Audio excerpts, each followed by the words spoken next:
William, hopefully your favorite videographer from Two Hats Publishing. I welcome you to another Two Hats special of community events. Let's look in and see what's really happening. I hope you all had a chance to go upstairs and look at the Martin Luther King exhibit. Very nice exhibit there on the top level. Also, I hope that you all had an opportunity to look at the program. One of the things that we have in the program is a little local history about Dallas passing its first open housing ordinance back in 1971. And that effort was led by the first elected African American to serve on the city council, George Allen. If any of you have ever, if you live in Dallas County, you've ever been called to jury duty, we have a courthouse also named for George Allen. So that was a long, hard fight. And what helped me realize the significance of having this passed in Dallas in 1971 is that I found out when I was in Austin recently that they didn't pass their open housing ordinance, I think, until 1977. So that was one time where Dallas was actually ahead of Austin, which is highly unusual. So we want to, recognize those pioneers who came before us. And whenever I look at the past and we see people like that, we are the people today who have an opportunity to make history. So when people look back 50 years from now and they look at the things that we've achieved, that they will be able to say, that showed a lot of courage and a lot of commitment. And so we only hope that we have an opportunity in some way to make a contribution to our community. So at this time, we have a wonderful panel. I am going to turn it over to Ms. Flora Brewer, who is going to moderate the panel, and she will introduce herself. I will say about her, she wears at least two hats that I'm aware of. She's a researcher with the University of Texas at Arlington in the PhD program. I got to know her as we worked on the North Texas Assessment of Fair Housing. And the other side of her life, her vocation, she is a developer. So she brings to the table two perspectives. So at this time, Flora, I'm going to ask you to come up and introduce your panel. Thank you so much, Beverly. We are so grateful to this opportunity, and I'm so delighted to be joined by a group of panelists who, in the midst of a very challenging market, are out there making it happen. So today we're going to have an opportunity to hear from each of them about just one of the projects that they've been involved with. A word about the assessment of fair housing just as we start and how that connects to this topic today. We've been working with 20 cities and housing authorities for the last year, including the city of Dallas. And we have been in public engagement and in data collection hearing over and over again about the centrality, the importance of the supply of affordable housing as a contributing factor to racial and ethnic segregation, poverty concentration, and limited access to opportunity. But how do you increase the supply in a very hot housing market, very high demand, very low supply, rising costs, and rising prices? So today we're going to focus on how are some of our top developers actually producing additional units of affordable housing for the community. Each panelist will make a short presentation. Then I'll moderate a discussion among the panelists about some issues like, for example, dealing with NIMBYism, handling partnerships, and so forth. And then I will save at least 20 minutes at the end to take your questions for the panelists. So first of all, let me ask each of our panelists to introduce themselves very briefly. You've got their bios, so we don't need to go over that. But first of all, starting with you, Hap Baggett, speak up. Hi, my name is Happy Baggett, and I'm from Fort Worth, Texas. And we're building a development, one of our developments in the District 8 area around Martin Luther King and Berry Street, about 207 acres, mixed-use development. We have over 400,000 square feet of national tenants. We have a 12-acre charter school with about 1,500 students. We're going to do 45,000 square foot YMCA with a 7-acre water park. We brought in ACH, Child Services. They're about 12 acres working with foster care all throughout the Metroplex. We do mixed-use developments. We think in doing what we're doing in affordable housing, we just opened up our first phases of affordable housing. I'll explain a little bit later why we opened it up last, because certain things we had to do was create a market that was attractive to bring residential developers into the site. Thank you. Thank you, Hap. Hap's going to make an extensive presentation, so I don't want you to give your whole presentation yet. Thanks. Right? Prentice, yes. Prentice Gary, Managing Partner at Carlton Residential Properties. We're a multi-family developer, founded back in 1991. I did my first LIHTC deal in 91, and we produced both affordable and larger buildings across the country. Based in Dallas. Thank you. Good morning. I'm Celestine Mitchell, and I'm with Fort Worth Housing Solutions, which is the local housing authority in Fort Worth. And we are like a premier developer of affordable housing in the Fort Worth area. In addition to our regular work with public housing, we have expanded to mixed income properties, workforce properties. Of course, we deal heavily with low-income housing tax credits. We're doing RAD, I'll talk about that in a few minutes. So we're doing a lot, and just give you some more information about how we contribute to the affordable housing in North Texas, because we know there's a big need there. And I work with both of these, the housing authorities work with both of those developers, so on some joint projects. Good morning. My name is Rosalind Miller, and I'm with the McKinney Housing Authority. McKinney Housing Authority is a small housing agency up in McKinney, 200 public housing units, 300 and some vouchers, and we are considered a high opportunity area. I personally am one of those folks who migrated north from Dallas. I love the city of Dallas, but I went looking for higher opportunity for my children. We're looking for higher opportunity for affordable housing, and so I'm a great advocate for affordable housing for the working families, and we have been doing some innovative things under the tutelage of our Fort Worth Housing Solutions partners, Carlton Development, and we're excited about what's to come in the future for workforce housing, what's available for additional opportunities, for Section 3 opportunities, and so I look forward to having a discussion with you all today. Thank you so much. So I'm going to get us started to tell you about something completely different from what these folks do, and yet they're my partners.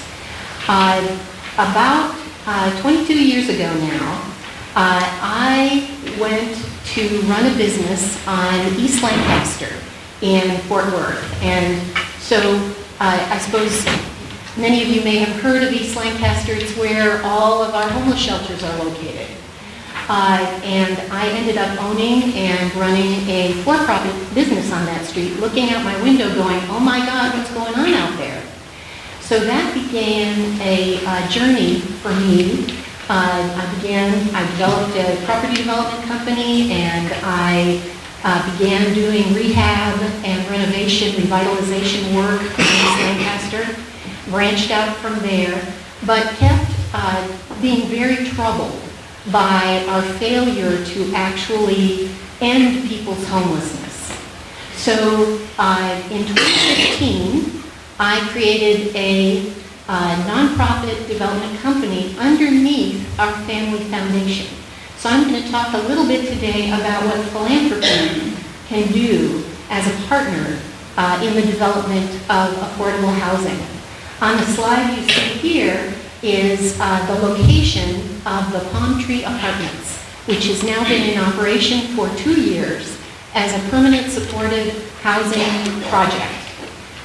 We have a number of partners, and what I had been doing was some development in the area of what we call the 6 Points neighborhood, which was one of our urban villages and had already begun the process of gentrification in this area. I had been doing some development, had been partnering with a for-profit developer who has now put in hundreds of units of market rate housing in that area. So I saw an opportunity in 2015, before the market got totally insane, to buy a small apartment building with 24 units, built originally in 1955. It had become so deteriorated that the case managers for our Directions Home homelessness initiative in the city of Fort Worth wouldn't send people there because the infrastructure was so bad, the crime was so bad. So I decided let's try to capture this property before the gentrification takes the costs too high, and let's renovate it and turn it into permanent supportive housing for people emerging from homelessness. So to do this, we set up a partnership, not with individual contracts between the Paulus Foundation and each of our 3 partners. The role of the Paulus Foundation through our LLC was to contribute the physical capital for the project, and that meant acquisition and rehabilitation, and to provide overall management for the partners. We then developed contracts with a property management company specializing in affordable housing property management, with a case management agency that provides full-time on-site case management for our 24 units. And then finally, with Fort Worth Housing Solutions, I'm sorry, pardon me while I learn how to use this clicker. Finally, the bedrock is Fort Worth Housing Solutions that provides project-based vouchers that support 100% of the units on the property. So this gives you a little bit of a bird's eye view of the financials of the property. We bought it for a little under $700,000 for about $27,000 a unit. We had to put another $700,000 in it in order to make it habitable. We brought it up to all the requirements of HUD project-based vouchers. And we also got a little bit of help from our 1115 waiver to help us buy initial furnishings. Fort Worth Housing Solutions contributes about $165,000 worth of rental subsidies per year, and the tenants provide about $45,000 worth of rent per year. The project has exceeded our expectations for financial performance. The project-based vouchers at fair market rent provide for 100% of the operating costs of the property, and that includes all the case management. So this gives you a little bit of a picture of the expense profile. The operating expense is about $93,000. The case management is just under $80,000 a year. And we're producing net income based on this. What makes this model really work is a whole lot of different elements, that none of which in and of themselves are rocket science, but together they make the whole thing very, very sustainable. First of all, we targeted a community problem, which was unsheltered homelessness. The neighborhoods had been complaining about unsheltered homeless people in their neighborhoods for many years. The mayor's phone would ring off the hook. This property happens to be within 5 miles of the East Lancaster area. Yet it's a very, very different situation. We improved a bad property. The next door neighbor lived in fear that the place would burn down, and the neighbors all considered it a blight on the community. The project didn't require any rezoning because it was already mixed use, high intensity residential, and it was already an apartment building, so we had no change of use issues. It's a nonprofit model, so we don't have investors at this point. It's possible there may be some room for some interested, socially minded investors in the future. We had no debt and no government capital, and what that allowed us to do was move very, very quickly. This project was fully leased within 8 months of the gleam in my eye. So we were able to move very, very fast. Also, the fact that there's no debt allows for the property to be able to afford the case management that's absolutely essential. And we have a very interesting blended case management model where our on-site case manager actually does some of the duties of property management, which we found very, very effective. This property would not work as permanent supportive housing without rental subsidies. Economists, I'm going to put my PhD hat on, economists generally agree that tenant-based subsidies is the most effective, cost-effective strategy for addressing homelessness. This is a Housing First project to address some of the NIMBY issues. We committed to the community that we would house the people who were camping in their neighborhood. And the project-based voucher program allowed us the flexibility to do that. Also, to take on the most challenged people with criminal backgrounds, with lots of disabilities, with no income, terrible job histories. So we were able to get those folks off the street. And the on-site support is absolutely crucial to making this thing work. So I'd like to turn the clicker over now to my colleague from Fort Worth Housing Solutions and ask Sellerstein to talk about one of their projects. And we'll be happy to again, take your questions later on any of the projects that you're going to hear about today. Thank you, Flora. And I'd like to say that we work closely together on the Palm Tree Apartments project that she just discussed because, as she said, the Housing Authority provided project-based vouchers there. And that leads me to my presentation about Fort Worth Housing Solutions. We are the Housing Authority in Fort Worth, and we try to provide housing for several different populations, including the homeless, which is what the Palm Tree Apartments provides housing for. However, most of our projects, our target audience are a mixed income. You know, we do workforce housing, we do low-income housing tax credits, we do tenant-based vouchers, we do project-based vouchers.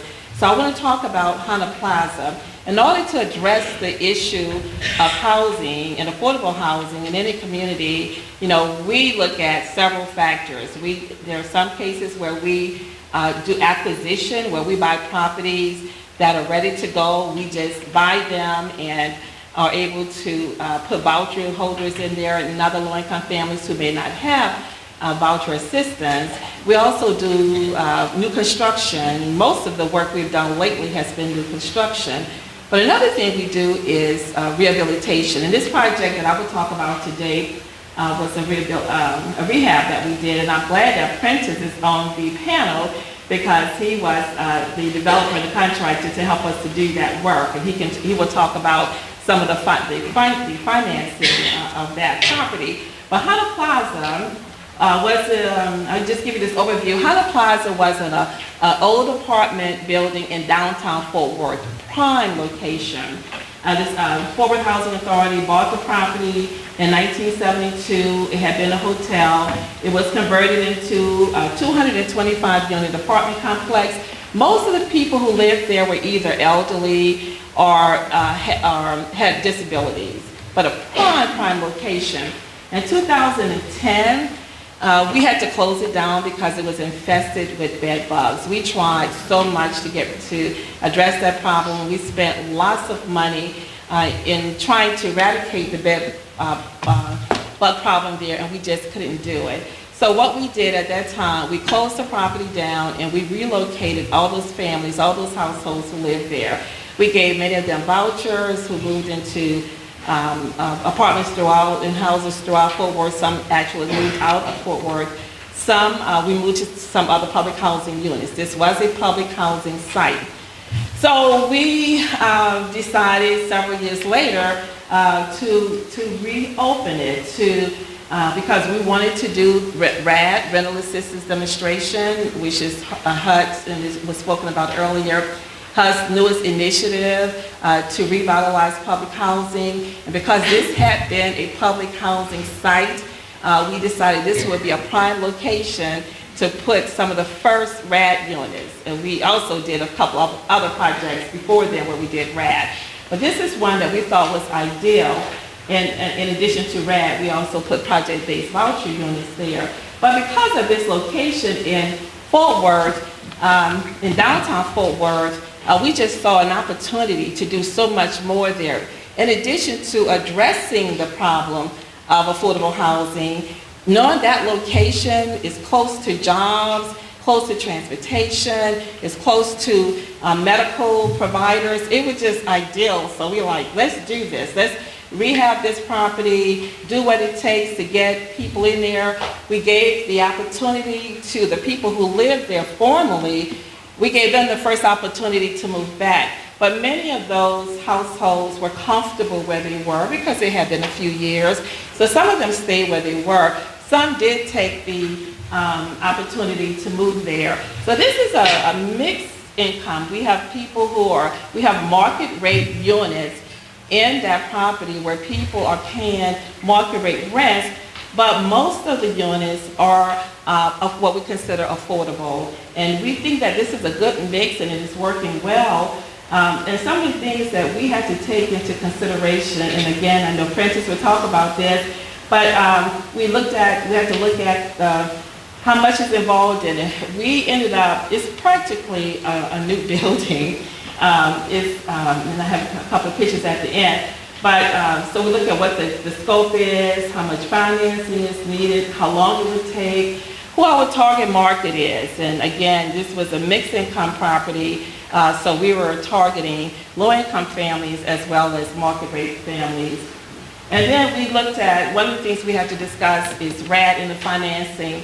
How is it going to help or hurt? Now, one of the things Fort Worth has decided to do, because our plan is to convert all of our public housing, all of it, to rental assistance demonstration, where in a few years we will not have any more public housing.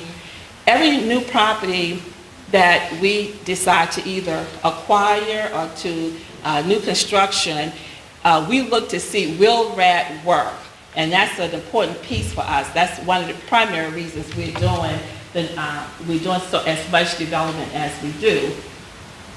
And then we like, is it worth it? And we think it is. I remember being at the grand opening of Contra Plaza, and it was just a wonderful thing because how many times will low-income families have an opportunity to live in a downtown metropolitan area? I mean, it's in the middle of everything. It's just a beautiful location.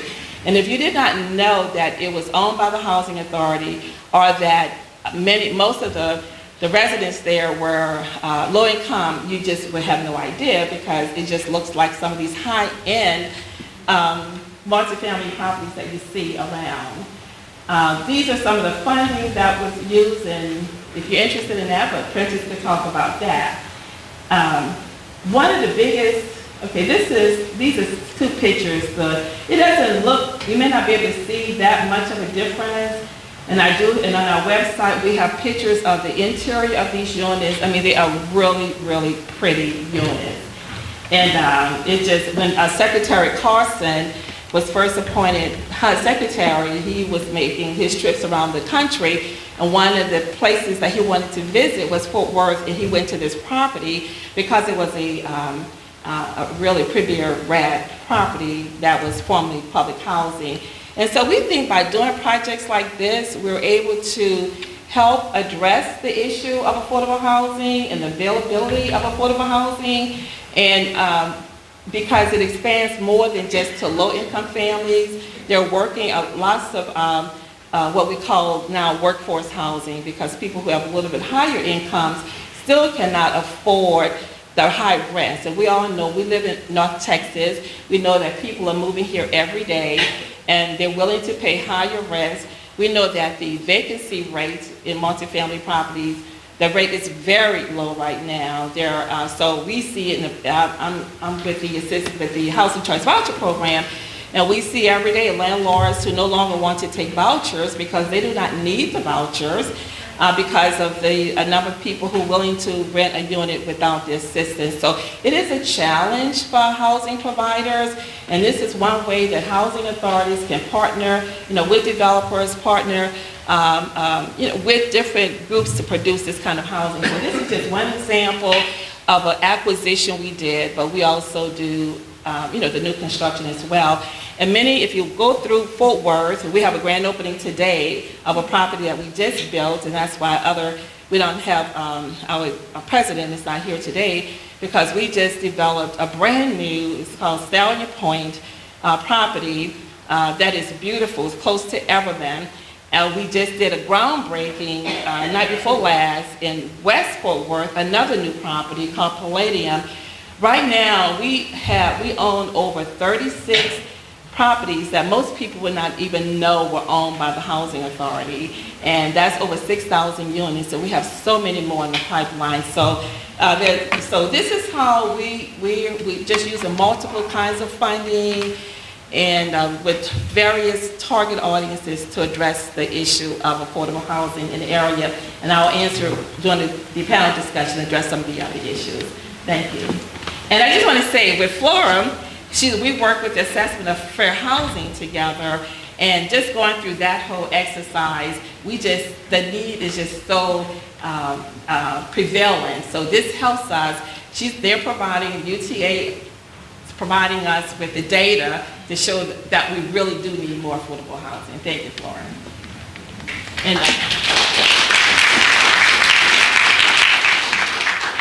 And my colleague, Rosalind, with another Housing Authority.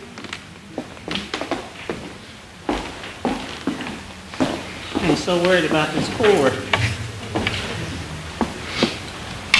Well, McKinney Housing Authority is actually the smaller of all of these groups, and so we have had the privilege of working with Fort Worth Housing Solutions, Carlton Development, and all of these larger housing authorities who've been doing development for years. We had 200 public housing units that we've had for over 50 plus years, about 350 vouchers that we've been administrating. And through this time period, we were all looking at how can we develop, how can we bring more affordable housing to our communities. In the Collin County area, some of you may know that, it's not always the perfect idea to discuss additional affordable housing. So we're looking to find ways to do things out of the box, and being a part of the Affordable Fair Housing Committee has allowed us to explore other options, look into other opportunities, and so I want to share some of that with you today and have a discussion about how we can take our challenges and turn them into opportunities. And so with regard to workforce housing, as I mentioned, I'm a big advocate for mothers and single families who are out there looking for more affordable housing options. I think that we can take this opportunity to empower them so that they become the advocates for themselves, and we'll challenge our developer partners to look at other opportunities to bring more housing. I was so elated to hear the folks from HUD talking about other options besides just multifamily, looking at single-family housing, empowering Section 3 residents so they can take advantage of these opportunities. As these industry people are moving out of the industry, we have a great opportunity to bring training and advocacy so others who have been in the trenches all along can now be a part of the new direction in which we're going. So let's look at, again, I talked about McKinney Housing Authority. We're a small housing authority. All of these folks have talked about the funds they had available to bring to the table to do some development. We didn't have any money. We are broke. We have 200 public housing units. So we could sit there and wallow and let people take advantage of our properties and say whether they become blight, or we can get out there and find some opportunities. And HUD presented an opportunity to us that we just couldn't pass up. In addition to HUD presenting an opportunity, we had a challenge from one of our advocates in the community that quite frankly, a lot of people get really upset when they start coming around. And when we saw it, we were upset too. But guess what happened? We started looking at our community. In 2000, we were 54,000 people. Since that time, we've grown over 200%, 179,000 people.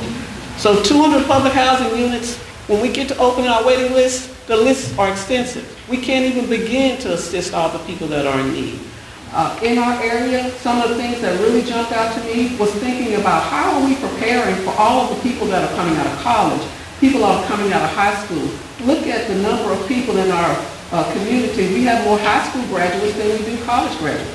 The employment that we have, healthcare and retail, these are things that we need to be cognizant of when we're planning for our communities and seeing what's going to be affordable.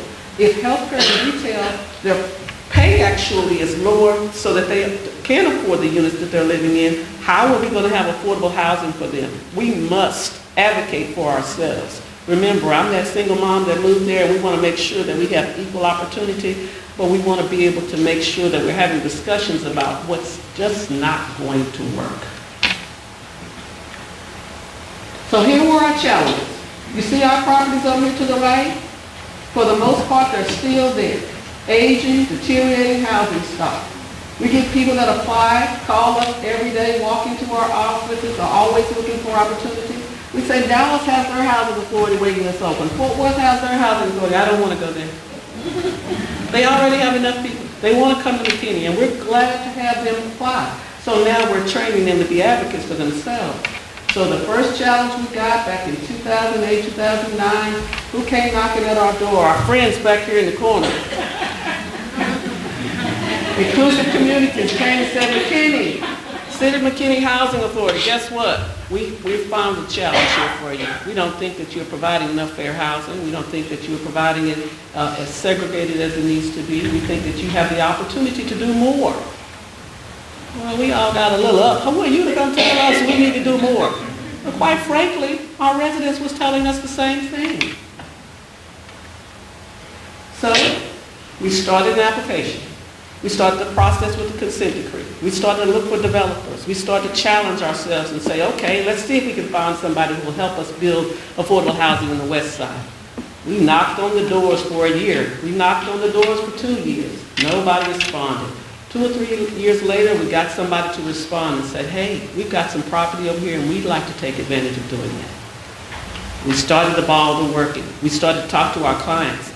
And we let them know that the only way this is going to happen is you all are going to have to be our partners. You're going to have to stand behind us. We can't go to the city and demand that we get this done without you. So we had member groups to show up. We had a meeting at City Council, over 300 people. They were crawling out the walls. They were everywhere telling, no, we don't want those communities in our area. We don't want those people. They're drug addicts. They're prostitutes. All of these negative things. And I think to myself, I'm that affordable housing mom that's looking for that place to stay. I work every day. I want the same things you want, quality of life, good education for my children. I want to do what I'm supposed to do. So no, we are not drug addicts and prostitutes. We are people who want better opportunities, just like you.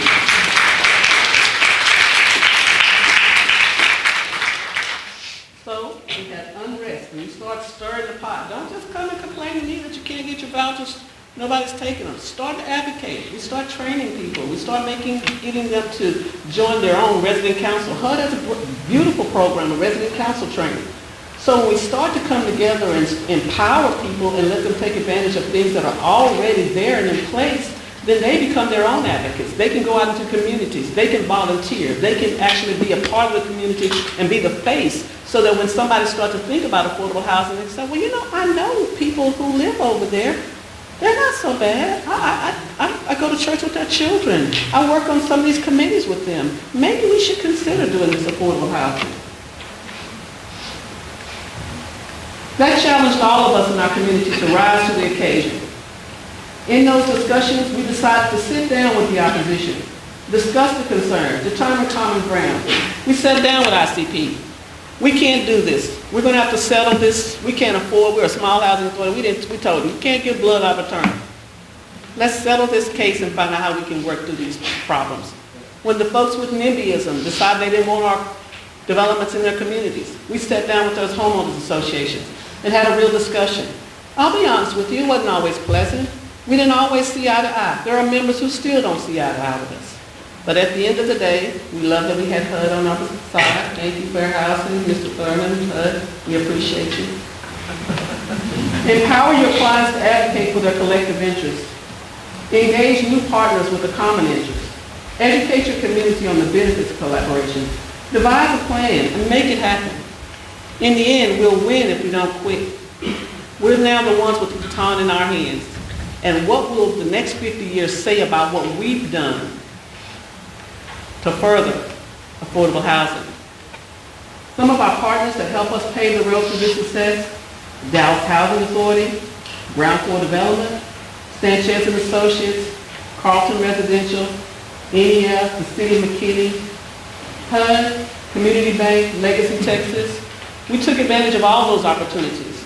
As a small housing authority, remember we started digging around. The McKinney Housing Authority was one of 3 housing authorities to be chosen to participate in the RAD program, along with Fort Worth Housing Authority. And we're grateful for that opportunity.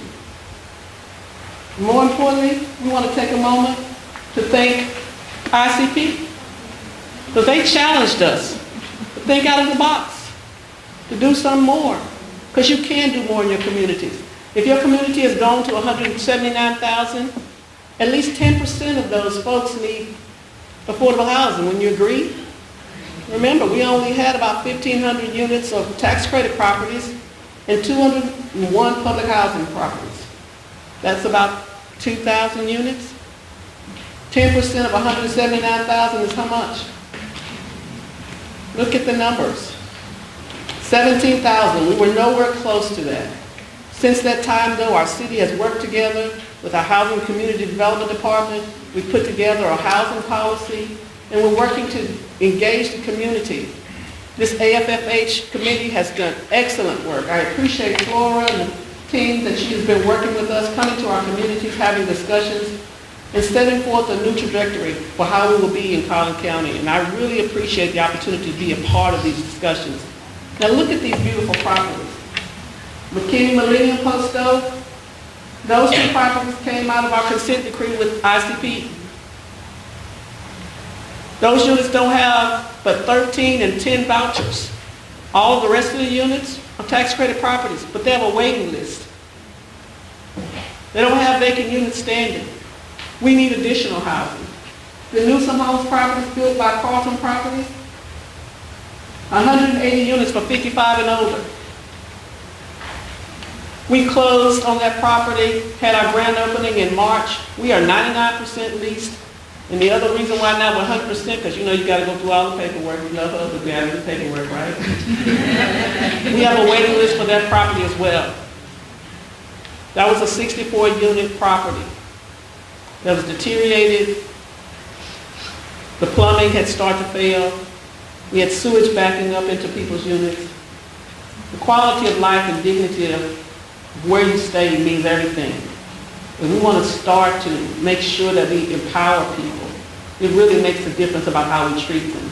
You see the signs that said drive through here like your children belong here?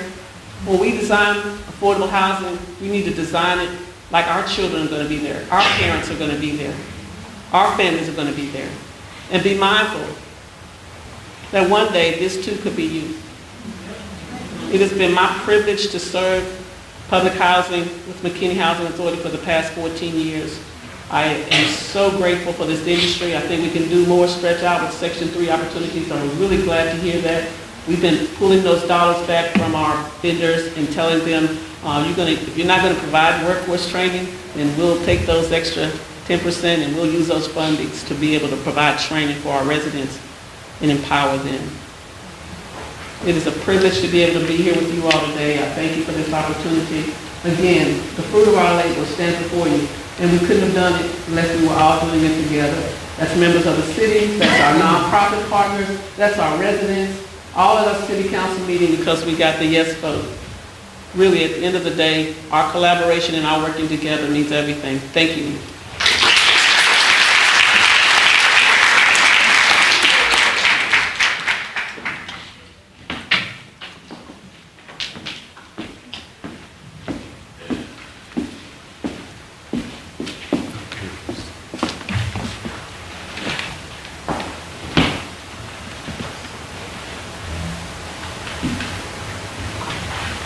Okay, there we go. Prentice Gary, Carlton Residential Properties, I talked about us being founded back in 1991. And we're a multifamily developer, and real quickly, affordable market rate. We do new development, rehab development, acquisitions, general contracting, asset management, and most recently, we started our own property management company, in part because we're in such a tight labor market and getting the best people on your property versus somebody else's is a really important factor, particularly as it relates to compliance and things of that nature. I thought I would take us back just briefly to talk about why we're in such a tight market. And it's incredibly important that public policy has a huge impact on housing choice when you look at ownership versus rental. And what this chart represents, if you look at the left-hand column over there, you've got the percentage rate. And at the margin, that next buyer, is he more likely to purchase a home or rent an apartment? And typically over history, it's been about 63, 64%. Back in 1993, about, as you can see, you started having public policy drastically impacting home ownership. And the reason they were doing it is that they're all for good reasons, mainly with the premise that home ownership builds strong, safe, and stable communities. So the Clinton administration provided a lot of incentives right in this area here for home ownership. Back a little later, the Bush administration really focused on home ownership for minorities. And during this period of time, basically the propensity to buy and own a home versus rent was really very much in favor of home ownership. And as we now see, given what the banks did with that proposition and how there was no equity in a lot of these deals, and it really led into the recession here when things just bubbled to the point where they couldn't go along anymore. As you look at what's happened since then, you've got folks that are now in homes that shouldn't be in homes, they're back in apartments. So you've got this pent-up demand because not a lot of apartments were built along this time frame. And you've seen how the home ownership rate has plummeted over the last several years.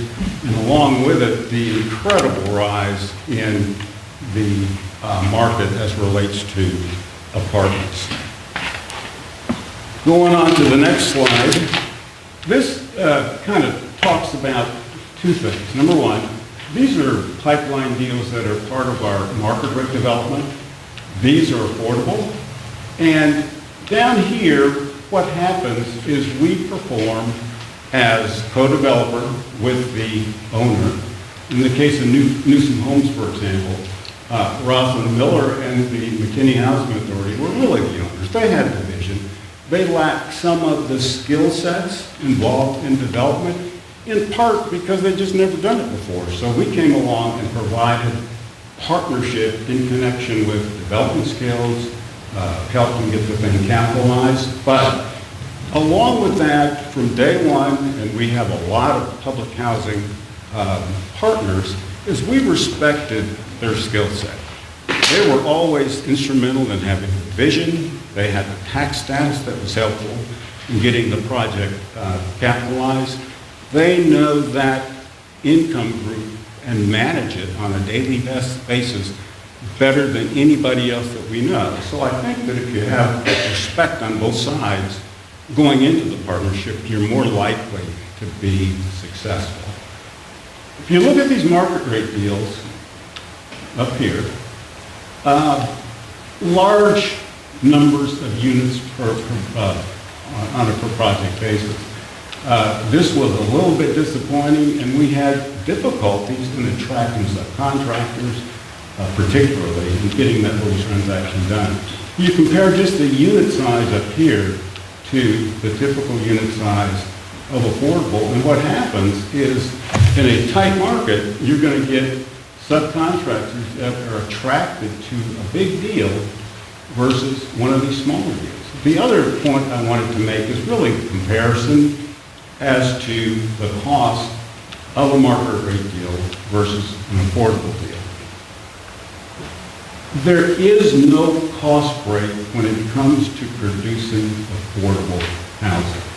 As you can see, most of these costs up here are in line with or below the ones down here. Now granted, on some of the line items associated with particularly affordable housing as it relates to public housing authorities, you're going to get some line items in the soft costs that don't appear up here. For example, relocation and those sorts of things. So, but there's really no cost advantage in terms of the production of affordable housing versus market rate. And that's why subsidies are so dearly needed for that purpose.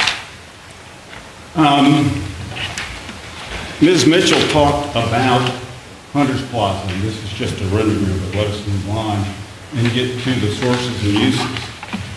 When you look at Hunter's Plaza, look at the capital stack that we talked about. There are 9 different levels of capital in that capital stack.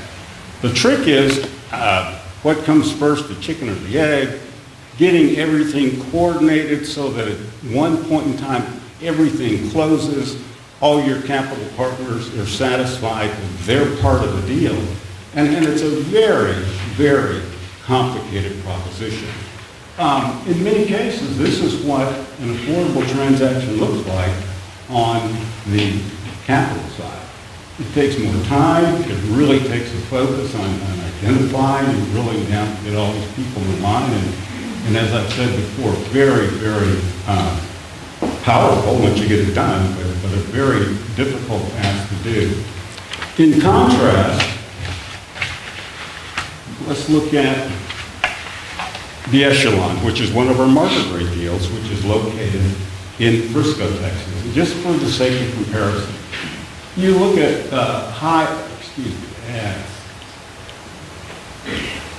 opportunity areas, you can't get any more high opportunity than right at the focal point here, and this is 2 miles out, of the tollway and Sam Rayburn, the new freeway, it used to be 121.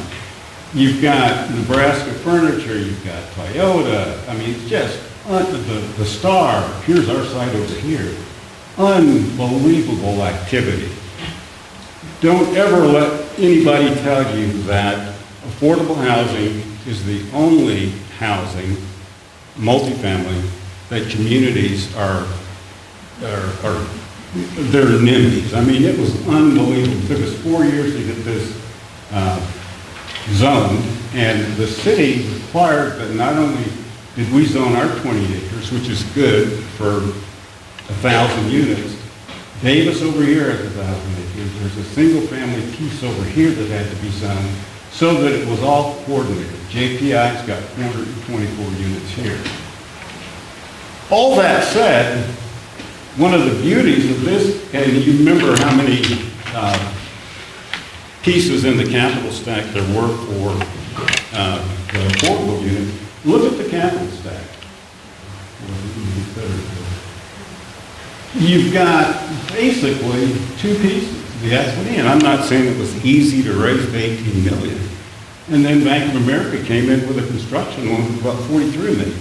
So it's so much more easy in a hot market to do market rate. And therein is part of the problem. It's difficult to get subs, it's difficult to get developers. I mean, the whole issue of focus, where are you going to go?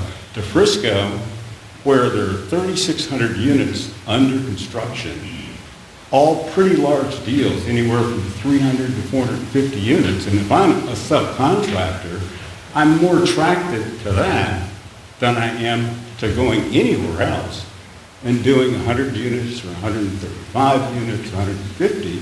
So one of the things, takeaways, is the bigger the affordable housing deal is, the more attention that it can actually, thank you, try.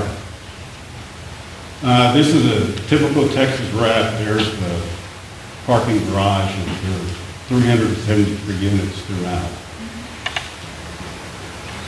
Now I'm just going to go through some of the older affordable housing deals that Carlton's produced over the years.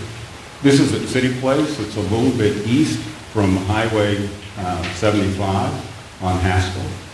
20 years ago, and that's what it looks like as of last year. The key thing and takeaway being that if you do a good job of building and maintaining affordable housing, and you build it to a market rate standard, it can really be enduring. And believe me, in this market, it would be impossible to have these units of affordable housing today versus 20 years ago. I remember I paid $5 a foot for the land. Today, you can't get close to anything land for, and this is 5 acres, for less than $40 or $50 a foot. This is the Martha's Vineyard Place, which is a project that the Deaf Action Center had as a vision, and they invited us in to partner with them. They'd never done a deal before, a LIHTC deal. And you would think that with the hearing impaired, you wouldn't have a sound attenuation issue, and it's just the opposite. Because of their hearing impairedness, they're a lot more sensitive to any kind of movement or motion or vibrations and that sort of thing. I learned a lot by going through this project with the Deaf Action Center and learning a lot about a population that has been literally ignored for years and years. So we're really proud of this execution here. This is Hemsview Village, truly mixed income project with the San Antonio Housing Authority. It's down near the stadium, near where the spire is down there. And it's performed over the last 10 years and it's done very, very well. This is the Cotton Depot over in Fort Worth. I don't know whether you know this location or not, Matthew, but we did this back in 2010. The city was very helpful to us in terms of CDBG funds and some other incentives that they provided for us. It really opened up that market. This is Sonterra down in San Antonio, just a straight market rate deal. Bellagio, which is down in Mansfield, Texas, which is a straight market rate deal. We are now working on a LIHTC program with the Bethlehem Church, which is a church that's very involved in the community in Mansfield, has the land, but they don't have the development expertise. So again, we're partnering with them as developer. We'll be the general contractor. We'll bridge that gap in terms of the investors between the experience they need to get a job done and the experience that we have. And this is a market rate project over in the area of UTA, which we completed about a year ago, and now we've sold it, but has performed very well. Thank you.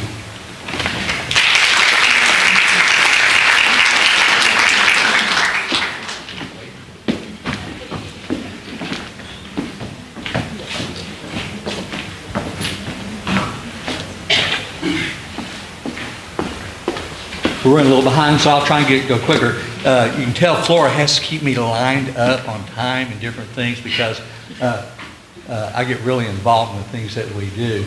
Again, I'm Happy Baggett. I've been doing this for 45 years. I hope I get to this for at least the next 10 to 15. Most of the developments I've done have been in Highland Park, Plano, Frisco, Colleyville, you name it, any place that were high-end products.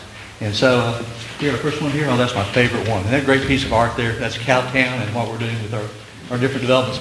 But we were approached about 10 years ago by Mayor Mike Moncrief in Fort Worth. He said, Hap, would you come build what you build in all those really Class A communities? Would you come do that in Fort Worth? And I said, well, Mayor, where is it? He said, how about the poorest part of town? I said, it must be Mason Heights, must be the old Masonic home.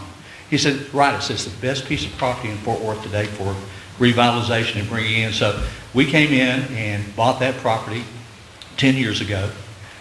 We paid cash for it because that's the only way we could get it financed. Had great partners who believed in the concept we were working on because we are master developers. We do master plan communities. We've never done a mixed use community before until this one. And so the big deal was selling the partners, everybody on, hey, this is something new, something dear in an area of town where no one wants to go. And the partners, it took them 3 days to go, we'll do it. Because we made a deal with them that you have to have passion for this project or you can't be in this project. And that's kind of what I'm going to talk about. You're not going to get a lot of numbers and stuff out of me up on the front here because everybody says, Hap, what do you do for a living? I said, for the last 45 years, I've overcome objections. And when you come into an area like this, you have to overcome objections to the lenders, the developers, the contractors, the neighborhood. Everybody has a list of objections. So that's the first thing that we have to do. And then I hope that what I portray and what I do is I sell vision and I sell passion. That's my two products. Because overcoming what the preconceived area is the hardest thing to do in the world. That's why we make everybody who's coming to our development at Renaissance, you have to tour. You have to tour the neighborhood. You have to tour all the neighborhoods, all 13 of them, 130,000 people. If you do not come and tour the property so you see who lives there and why they live there and what the needs are, I won't talk to you about selling you a piece of land. I'm strictly a land developer. I do not build buildings. I master plan it, I zone it, I bring in all the infrastructure, all the TIFs, the NESs, all the work with the city, and then I go out and pick the very best developer for our mixed-use development. I'm not even sure what is on this thing or how to work this one. There we go. Renaissance, again, when we came in, this had been an orphanage since 1890. 207 acres, about 20 acres that was developed, which is the old Masonic home. So we have 1925 to 1930. This is what other than this is. That's wrong. See, I told you all this stuff. Which way am I going? I can't find the button. This is back up there. Will you put that phone? Wait. I'm sorry. I'm not very, ask my daughter. I'm not very technologically sound. That's great. So as you can see the property here. What part of town is that in? Southeast Fort Worth at the corner of Martin Luther King Jr. Boulevard and Berry Street. Berry Street runs from East Fort Worth all the way to TCU. And so we have the highest infant mortality rate in all of Texas in this neighborhood when we came in. Our graduation rate, horrendous. We hadn't had any new development in 50 years. 50 years. This is according to the city of Fort Worth. We'd just torn down 1,100 dilapidated apartments 2 years before, just to get rid of the blight. So you can tell it's a very attractive area when you start going to sell it. But because we had undeveloped land, and that's very important in talking costs, we had undeveloped land that we could go back in and redo. So, all right, guys, you're going to tell me this. Just leave that on. I'll go to the store. See, I'll tell you straight up front who I am. So anyway, we came in, we did a master plan. We did a master plan of the property. What is needed here? So as you looked at the top end of the property there, we're a food desert. We had, census said we had 57 grocery stores. We only had 2. And one of them was leaving. We did have 257 convenience stores that sold bananas, bread, and milk. That made them a grocery store. So we knew we had a food desert. We knew from education that our kids in this area started 2 years behind a regular Fort Worth, any kid from outside the Fort Worth Independent School District. From a health standpoint, infant mortality, The needs were just there. So our deal was, how do we come in and attract people to this area? So well, we have to bring services in first. So as a developer, and you're getting developer talk today, as a developer, I go, I've got to create a product. What are we missing here? How do I get people to come in and live over here, come look at this area? We got to have services. When you have to do a 22-mile round trip to get fresh vegetables, who wants to live here? We said we're going to bring in, we came in the community, so the first thing we're going to do is bring you services. We're not bringing in any type of development that we've had in the past. We're not bringing in pawn shops, we're not bringing in liquor stores, we're not bringing in churches. How about that you don't want to bring in the neighborhood? There are certain things that you didn't do to start creating value there. And I said, before we come in and ask for housing, which is what we're just now doing 8 years later, is that I had to provide services. So with the community, we said the three things we're going to do first with this property is we're going to give the 20-acre ACH property, 19-acre, the old Masonic home, to ACH, the best provider of foster care and child services in the country. They've just gotten another $400 million contract with the state of Texas to revamp that. So we gave them the top right-hand corner there, gave them that $20 million property to set a seed of we're not bringing in rehabilitation for drugs, all the things that got dumped in Fort Worth, Southeast Fort Worth for 20 years. We said we're going to do that first. Then the next thing we're going to do, we're going to bring you Class A grocery, store, retail, mixed-use development. Boy, that was hard for me to spit out because it was hard to sit in front of bankers and everybody else. That's the second thing we're going to do. So if you go to the top left of blue up there, we said we're going to bring in Class A properties. We're going to do the same thing we do in Trophy Club, Westlake, same Class A type development. So we went in, started up with ACH, and they started in expansions. We started with 57 acres of commercial where there was nothing. Today we have 320,000 square feet of national tenants. Walmart, Ross, Marshalls, you name them, they're on the site. We're getting ready to build another 180,000 square feet over the next 2 years. So we seeded that with retail. One of the great things about the retail, we created 1,300 jobs where we have people driving to Alliance Airport, bus 2 hours one way and 2 hours back to get a job at Alliance for $10 an hour. We've placed 98% of our jobs within a mile of our retail site. 98%. And these are $12 to $14 an hour jobs, not 10 like packaging deals at Alliance Airport. So we go, well, what's the next thing we need here? Next thing we need to bring in is services.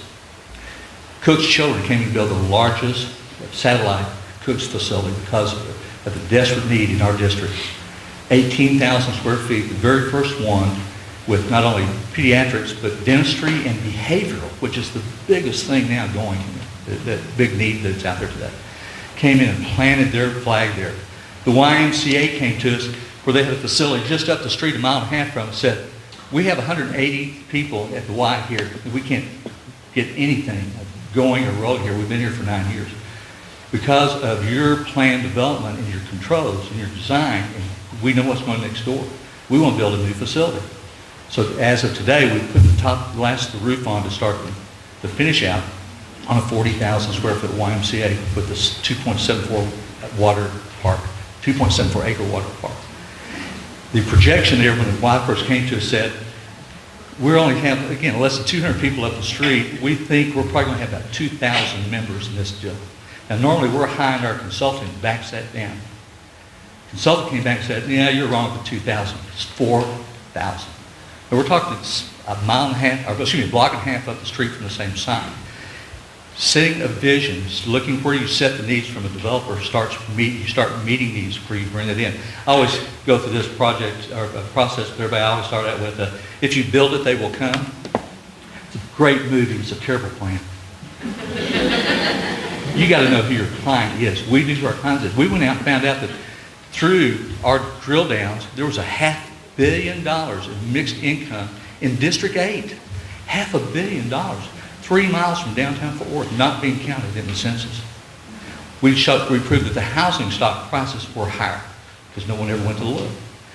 Everything was 2 to 3 times better than what anybody ever thought. So we went out to the retailers and said, look at this area. 130,000 people, a third of Arlington. If a third of Arlington only had 2 grocery stores, you think there'd be a market there? We had a third of Arlington with 2 grocery stores there. So immediately the retailer saw the opportunity because they want to come back into the central city, into areas that are underserved. But how do you find a big piece of land that you can come and build what you want to build on there? And they flocked to the site. Now, this is all during the Great Recession of 2008. Everything you'll see on this deal, we built and started in 2008 when everything was going downhill. You couldn't do anything. So when you prove your product, and you show why there are needs, and you have a passion to sell that, and you get involved in it, people jump on board with it. So with the Y, Cooks, the retail, ACH, which has expanded twice. Right now we're doing an expansion on our charter school, Uplift Academy. Is Becca still here? She was right here earlier. We have 1,200 students at Mighty Mike Preparatory on the site, 12-acre site. We're up to 120,000 square feet. It's almost as big as our Walmart. We have a waiting list, charter school. We graduate, 100% of our kids graduate from high school. 100% of our kids. We don't cherry pick. We ask you three things. What's your name? How old are you? Where do you live? The closer you live to Renaissance, you get first choice coming into school. We want to build the neighborhood. So now we start our housing. We opened up our first 142 units. They're market rate design units. They are market rate built units. We do about 13 RAD units. We do about a third. We work off the purpose-built concept, a third. In mixed income, we want a third to be lower income, a third to be rental assistance, and a third to be market rate. And so how do you mix that? How do market rate people come to live with people who are on RAD? They go, they're our best tenants. We put them in a quality product and where their services and education and neighborhood, and they go, gee, I never thought I'd be able to live in a place like this. Matter of fact, the first time they come out and tour, they go through and they look at the project and they go, okay, so where do we live? Right there? No, that's got to be where the other people live. No, that's where you live. Come to our development, pick out the kid whose his parents are on a RAD deal. Our income people are getting discounts because their teachers are firefighters, and our market rate people. You can't tell the difference in any of those kids. That's a preconception when people come out and look at it and say, man, this looks like a normal neighborhood. I said, it is a normal neighborhood. What do you mean? Everybody here is normal. But you have to overcome those preconceived ideas. So we're starting our next phase of housing. We're at 120 units of senior living, 5 stories. It's designed for low income to 30%, 60% of the income level. And that's about 70% of what we're building there. Because we have a tremendous need in that side. And this next year we'll be starting our next phase of apartments, which will be about 140. Now the problem we're having is like everybody else is financing.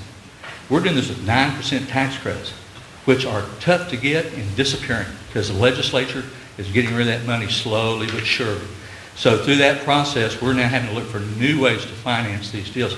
If not, we'll have to go back to just doing market rate in the area because our market rate units leased up in 4 weeks. 4 weeks on market rate. Am I done? I'm done? Okay. I told you, you shut me off. I want to give these folks a chance to ask questions. So, because I know they would love to listen to you for at least another 20 minutes, but I promised them they would get a chance to ask questions. Thank you for crowding me in. I appreciate it. You're so welcome. Thank you. Now, I have some questions for these folks, but let me give you the first opportunity. And you can ask your question to anyone in the group or the group as a whole or any particular person. Do we have any questions at this time? Yes, back in the corner there.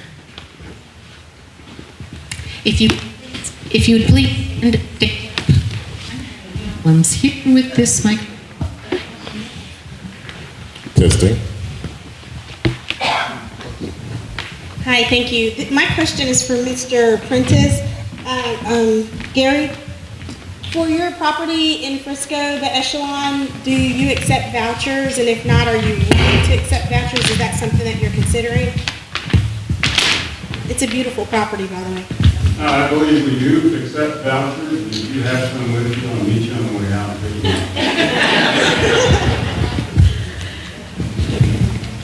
Who else?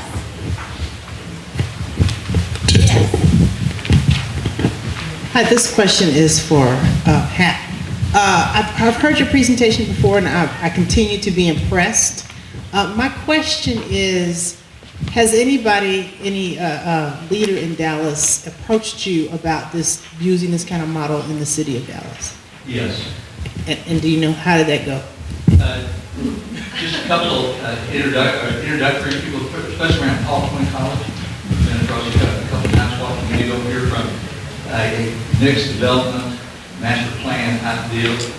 Those talks stopped. I did have a stroke 6 months ago, so I've been out for about 4 months. So I'm just now getting back halfway back to normal. So you didn't get the full presentation from me. But yes.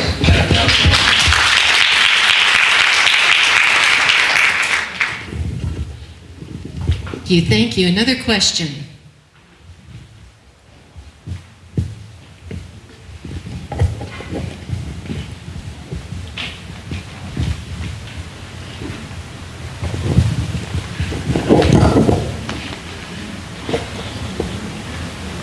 So I appreciate all of the speakers. I just wanted to find out, what is our point in the, is this going to be open so you receive our suggestions, and what are the takeaways that are going to happen as a result of our being here, one. And two, when I see builders like these who are really setting a standard, how are they being leveraged to influence other builders to implement these same type of programs and policies and these master plans? How are we using how are we leveraging these types of standards where they're just clearly not just doing it because of the financial benefits, but because their heart is in it? And I think that's a very different approach. I think we can have all the laws and rules and policies, and unfortunately 50 years later after these laws, as much as we can celebrate them, my heart breaks as to how much work still needs to be done there. And I think until we start addressing that from a cultural perspective and trying to adjust people's perspectives, this is always going to be hitting up against the wall. And so I'd like to really see how we are promoting and in a public way and leveraging these relationships and these partnerships to get a lot more people at that level. I'm going to let Beverly handle the first question.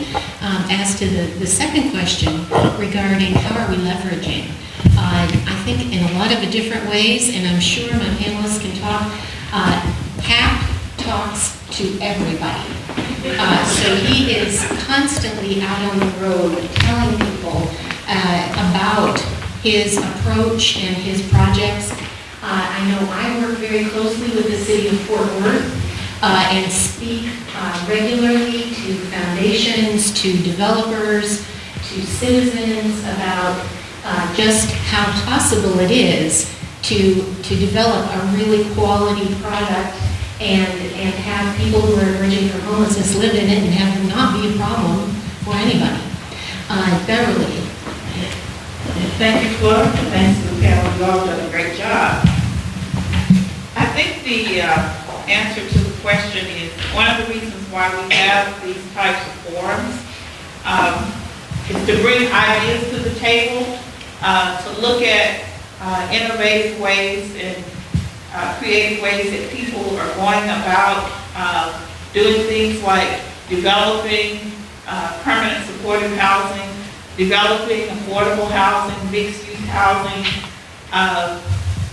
people who are thinking outside of the box. As Hap said, if you are dealing with certain parts of town and certain communities or certain clienteles, you get told no a lot on a lot of different things. And so what we wanted to do is to bring to the table today people who could show us how they were able to make things happen. And so what we hope is that by presenting these ideas, all of us come from different parts of the community. Some of us are in government, some of us work for nonprofits, some of us work for profits, is that we can take these ideas back and that we can form some contacts, some partnerships, and start to look at new ways of doing things. We have our director of housing for the city. I'm going to ask David the girl to stand. David has been here listening to a lot of this, and David is new to the city of Dallas. He's been in the job less than a year, and he's implementing a lot of different changes. We have Pierre Chaco here, who's director of our planning and urban design department. And so we have people within the city who are listening to this, and I'm sure as they listen, there are some ideas and opportunities that they're thinking about. So it's not just for show that we're presenting these ideas. We hope that some of these things catch fire and that we're able to generate some good outcomes from it. And I also want to point out, and I know we have a lot of different people here from different communities and everything, but we also have a director of our immigration and welcoming communities. I'm going to ask her to stand.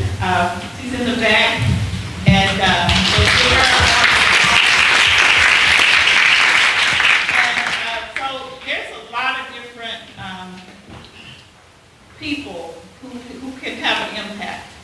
And it's funny because you never know. When I think about what Hap said, you kind of have to have a thick skin, I guess, to be in the development business. Or just be stupid. So we're glad that we have people. And then also I want to applaud Mr. Gary because not only is he a very successful developer, but as a minority, and it's not something that he goes out and publicize a minority developer, but there are not that many minority developers, and so we applaud him for the success that he's had with this company and his willingness to take on partners, as he mentioned, helping those who have less experience or no experience in development, and the willingness to partner with them on projects. And I think both of you have done that, and so we appreciate your willingness. And really, to be in this kind of business, it's like Rosalind and Celestine have both mentioned, you kind of have to have a heart for trying to serve the communities that need the benefits. So if it's strictly about the dollar, I think one of the financial streams that I saw from Mr. Gary was up there, if it was strictly about the dollar, then you would just do market rate development all the day long. But, there are reasons why people are in this field, and we appreciate those who take the time to serve people who need housing the most. So I hope I answered at least part of your question. But, yes, somebody else? Yeah. Also, when you partner with, for example, a housing authority or a nonprofit and not been in the development business before, over that 18 months, 2 years, there's a lot of capacity going on. So as they learn the business, for example, Rosalind Miller, we're on our second transaction with the McKinney Housing Authority. Something else, we were there. She didn't have a development staff and had never done development before. However, there might come a time that she decides to develop a development staff and maybe not a construction company, but she can do it on her own, and we realize that. But the key thing is, as market rate developers do partner with nonprofits and housing authorities, you're building capacity to further the development of affordable housing. We have time for one more question. Okay. My name is Linda Ender, and I'm at the Senior Source, which is a nonprofit agency here in town, and senior means older adults, okay? So my big concern is, I mean, this was very interesting, and these are beautiful developments, but And what are the rents? You know, we never saw it. These were big picture figures. And my concern being at the, grassroots level here, I'm concerned about the older adults that are living on a Social Security check. They don't have those 3 legs, of saving for their old age. They just have that Social Security check, and their rent went up, or their apartment complex is going to be torn down for new development, or the rents went up, and now they can't afford where they are, and they're going to have to move after being there for a lot of years. They have a $800 Social Security check. Their income isn't going to go up. They can't get a second job or a job because they don't have the health to be able to do that. They want to age in place. They would like to be in the community they've been in for years, and and how do we help them? I mean, it's doggone hard, let me tell you. And so I would really like to see some very, creative and different type of housing. Maybe we build houses and they all have a little annex to them. Maybe we look at our zoning to see that we can do some things that now we can't do. Maybe we build housing that, it's lovely to live in a beautiful place, but maybe we build it to where if you need to, you can just come in and hose down the whole thing. I don't know. We just, because I saw some housing in Mexico City once that was interesting to me. But I'm worried about those folks, y'all. I really appreciate that. And we've been hearing a lot about that issue through the assessment of fair housing. People who are the most cost burdened are definitely those folks at 30% area median income or 50% area median income. And we heard a lot from the community about the impossibility of affordable housing for people on a fixed income. Let me let Rosalind talk to this.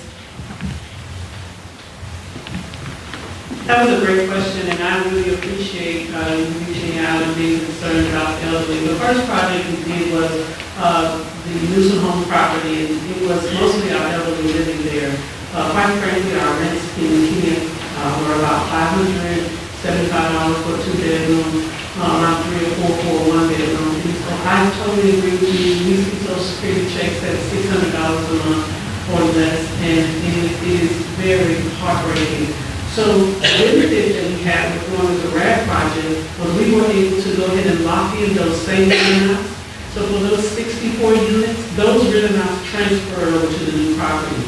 So the other units are the tax credit rents, but we still have those 64 units and they pay still 30% of their adjusted gross income towards their rent. And so we were able to transfer them to a new property with all of the amenities, upgrade the quality of life for them, and still maintain a low rent amount. They're still only paying 30%. But I agree with you.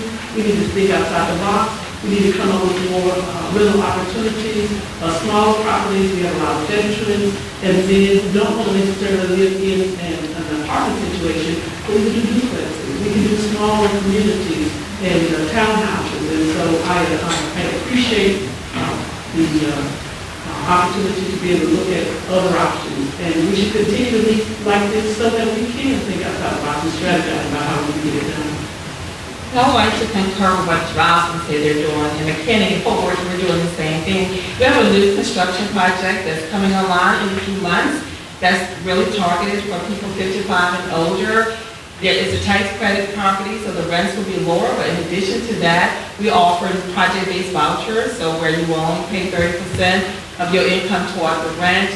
And there are other properties that we're doing similar to that. We just opened a wait list for that a couple weeks ago, and we had a nice response to that. But several of the projects we're doing are designated for people who are older, because we look at the demographics and we know that the population is aging.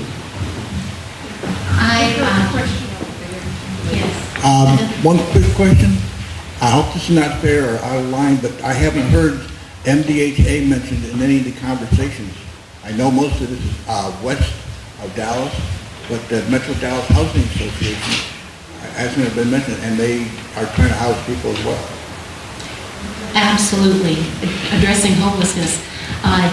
I am from Fort Worth, and I do my work on homelessness in Fort Worth in partnership with the Fort Worth Housing Solutions. And absolutely, these are all critical issues for all of our coalitions and continuums of care to address the issues with, to provide affordable housing for people who are chronically homeless. We had another question over here.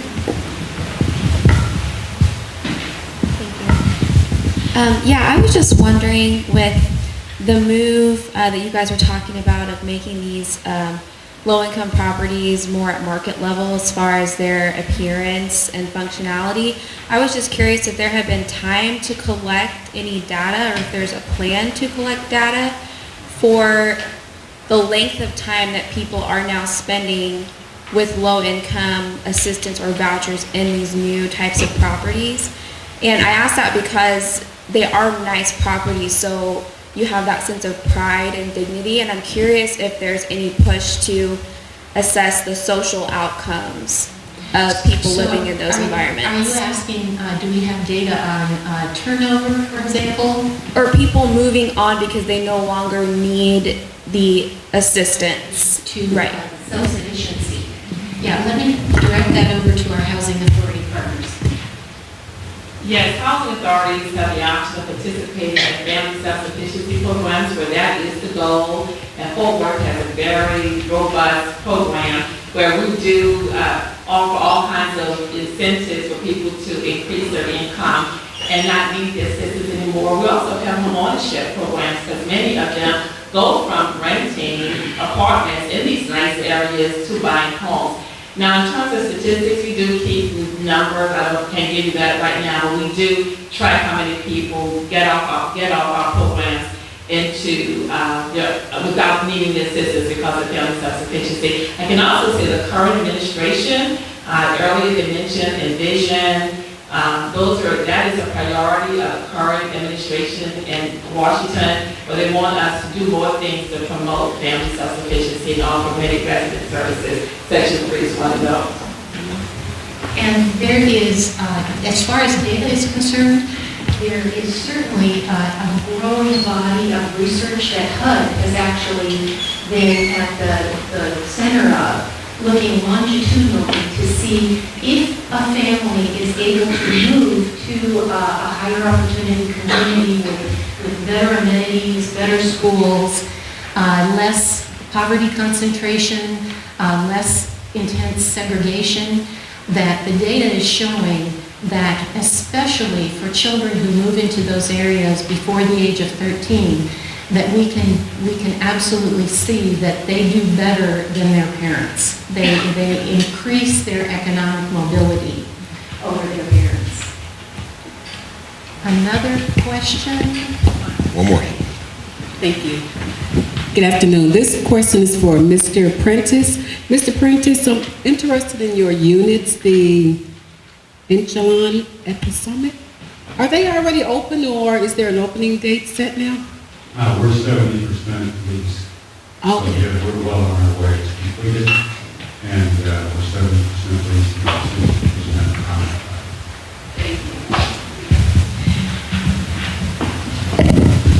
Okay. Well, one more question. One more.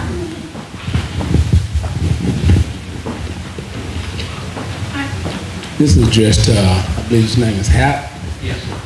I grew up over in Southeast Fort Worth since 1968. And that area was depressed for a long time. And all the development that has been brought over into the area, it's amazing. When I look at it now, how you can transform it into all the different stores, restaurants, that's something I never thought I would see in that part of town. And so I'm just giving kudos to you because it has transformed that part of town.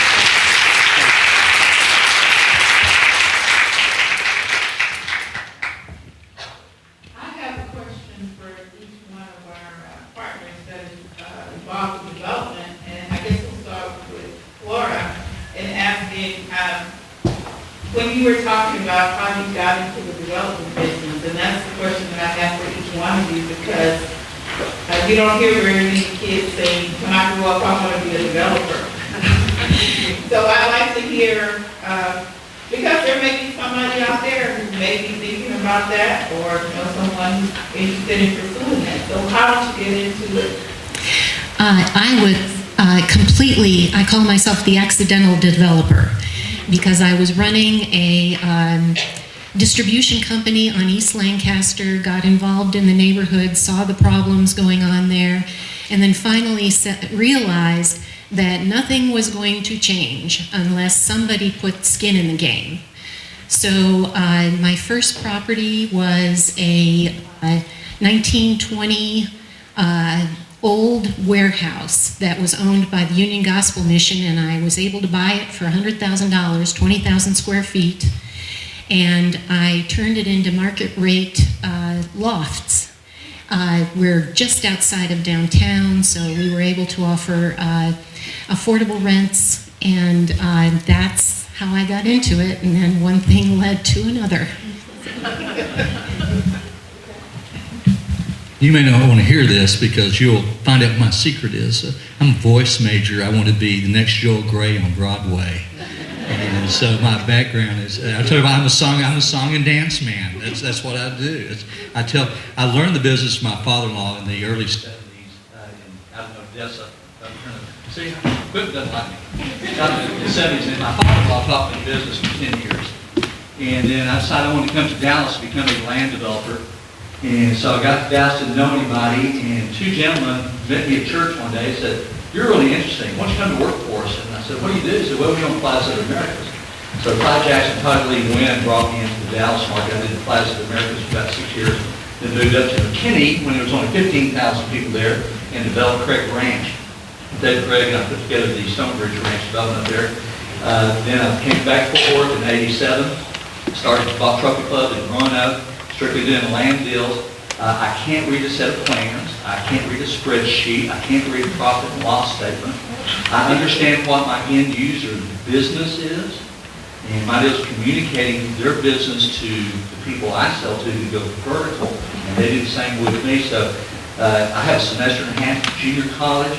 I've been trying to pay back my student loan. There's a pawn shop where I borrowed $100, shut down 5 years there. My background is in finance, undergraduate economics, MBA finance, and I started out in the finance business as an investment banker. And anybody that's been in investment banking is doing deals.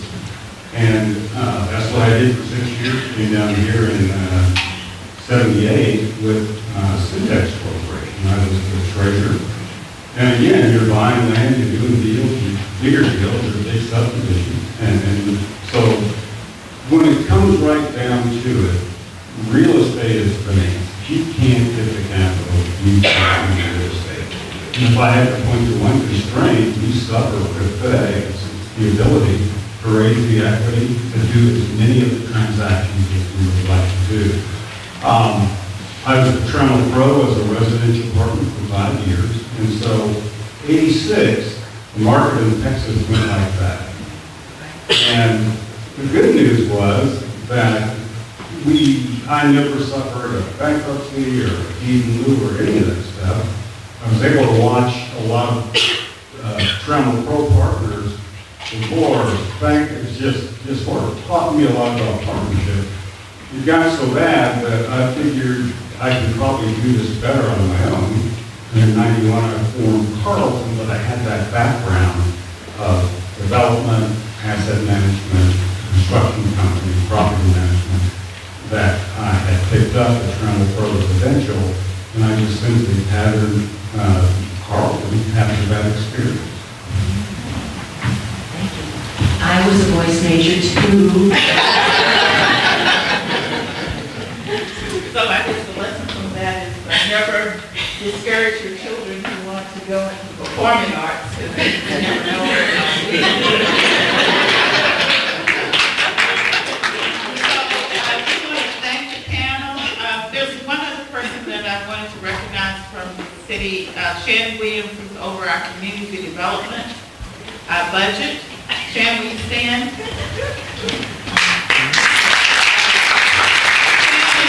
Part of our assessment of fair housing, and the data and the plans that we develop will fold into our next 5-year plan, which we will be doing over the next year. So at this time, I would like to give a rousing applause for our panel.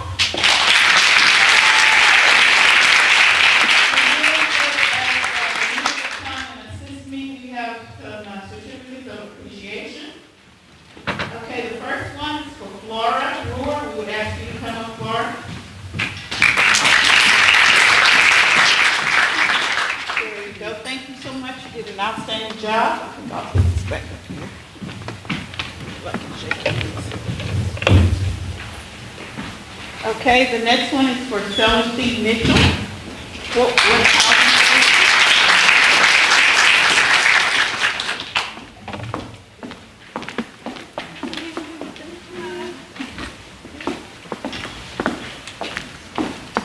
Okay, the next one is for Rosalind Miller with the McKinney Housing Authority.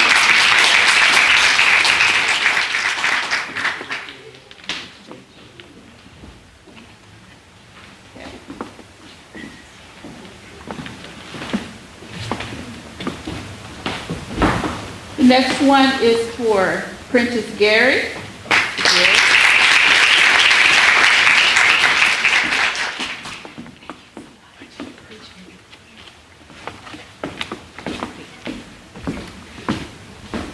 And to our next panelist, I'm going to ask him when he comes up to do a song and dance for us. Mr. Happy Baggett. I won't take my boots off.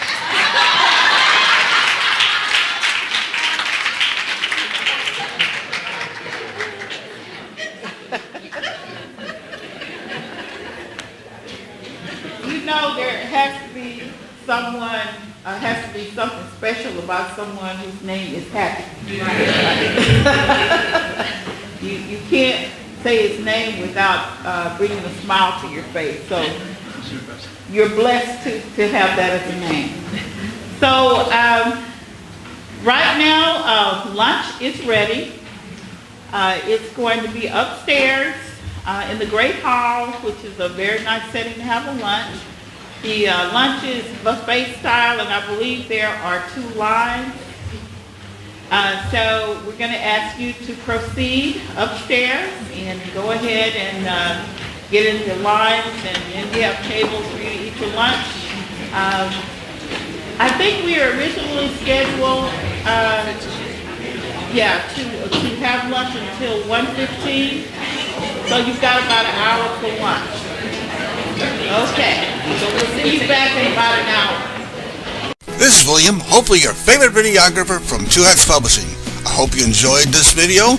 If you like it, please leave comments below, or like, follow, or subscribe to us and get notices of all our videos. We love it, even when you call.